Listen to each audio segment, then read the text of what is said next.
बिस्मिल्लाहिर्रहमानिर्रहीम। अस्सलामु अलैकुम स्टूडेंट्स, मैं आज लेक्चर नंबर 10 के साथ आपके सामने मौजूद हूँ।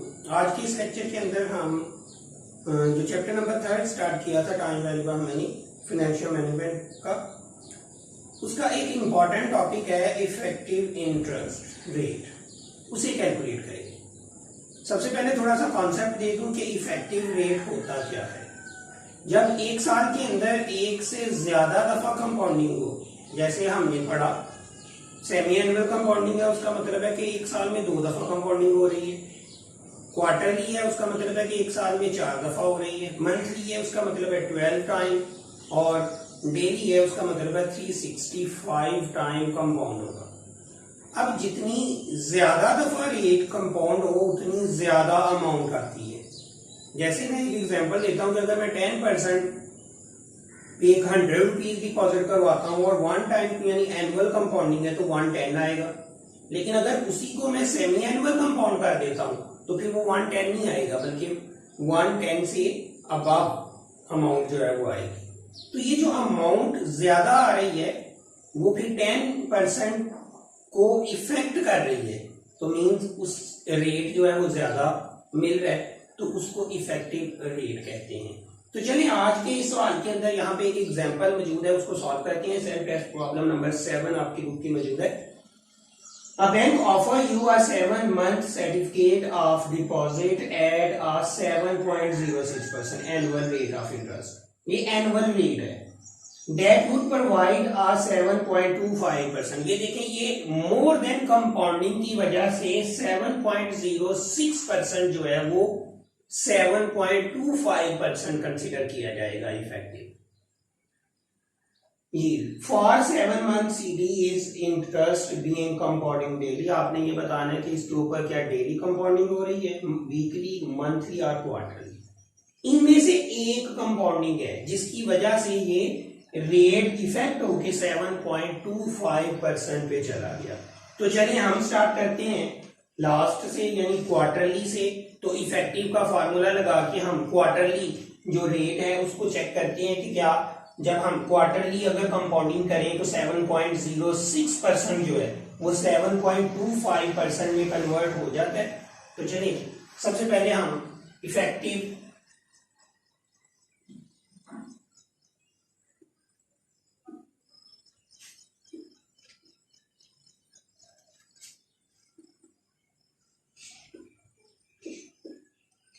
जी इफेक्टिव एनुअल इंटरेस्ट का हमारे पास फार्मूला मौजूद है 1 प्लस I/M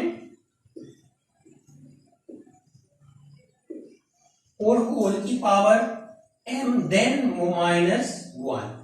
अब ये m से मुराद है नंबर ऑफ कंपाउंडिंग के कितनी दफा कंपाउंडिंग। हम क्या सपोज कर रहे हैं, हम सपोज कर रहे हैं कि 7.06% क्वार्टरली कंपाउंडिंग हो रही है। तो क्वार्टरली का मतलब है 4 टाइम, यानी m से मुराद है 4। तो अब हम वैल्यूज को पुट करते हैं। 1 प्लस I जो है रेट ऑफ इंटरेस्ट यहाँ पे दिया हुआ है 7.06%। रेट इज इक्वल टू है 7.06%। अगर इसकी परसेंटेज खत्म करते हैं तो 0.0706 और इसकी पावर आएगी 4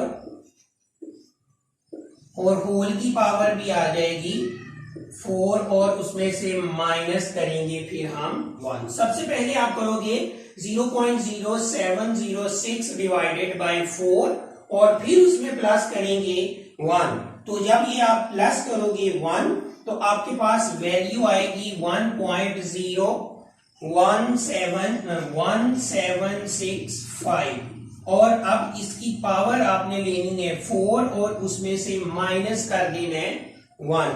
तो जब आप पावर लेंगे 4 और उसमें से माइनस करेंगे 1, अगर आप देखते हो तो मैं स्टेप लिख देता हूं, लेकिन शॉर्ट करने चाहिए स्टेप। वो सवाल अगर आप सोल्यूशन में देखो तो उसने डायरेक्ट ये वैल्यूज पुट करने के बाद एग्जैक्ट आंसर दे दिया हुआ है। लेकिन मैं क्या कर रहा हूं, मैं स्टेप 1 इसलिए बढ़ाया कि ये आपको समझ आ जाए करना कैसे है। पहले इसको इस पे डिवाइड करना है, फिर +1 करना है, तो ये वैल्यू है। जब इसकी पावर लेंगे ये 4 और उसमें से माइनस करेंगे 1 तो आपके पास वैल्यू आएगी 0.07 249।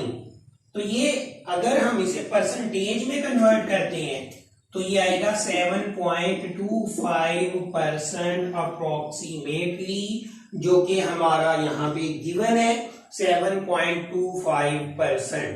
तो इट मीन्स कि ये जो करंट डिपॉजिट था ये ऑफर कर रहा है क्वार्टरली कंपाउंडिंग, यानी क्वार्टरली कंपाउंडिंग यहाँ पे हो रही है। तो चले इसकी जो उसने पार्ट 2 के अंदर कैलकुलेशन के लिए बोला हुआ है, यहां तक आपने कैलकुलेशन कर लिया। आगे वो कह रहे हैं and by the way having invested 10,000, अगर आप इस प्रोग्राम के अंदर 10,000 रुपीज इन्वेस्ट करते हो, how much would you receive when current deposit mature in 7 months? This is what size check would be bank gives you if you close your account। यानी आपने इसकी जो फ्यूचर वैल्यू है वो कैलकुलेट करनी है। तो मैं वर्किंग यहाँ पे इस क्वेश्चन के लिए बनाता हूँ। हमारे पास यहाँ पे प्रेजेंट वैल्यू जो हम इन्वेस्ट कर रहे हैं वो मौजूद है 10,000।